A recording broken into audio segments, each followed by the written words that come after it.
Assalamualaikum warahmatullahi wabarakatuh. Perkenalkan, saya Ahmadi, mewakili dari teman-teman yang hari ini hari Senin tanggal 26 Mei 2025.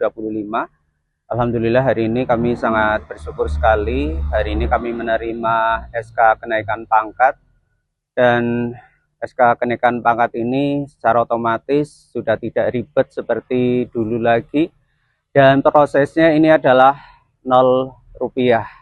Jadi semua gratis, tidak berbayar, dan kami mengucapkan terima kasih untuk kantor Kementerian Agama Purbalingga yang sudah membantu kami dalam proses pengurusan SK kenaikan pangkat. Terima kasih. Assalamualaikum warahmatullahi wabarakatuh.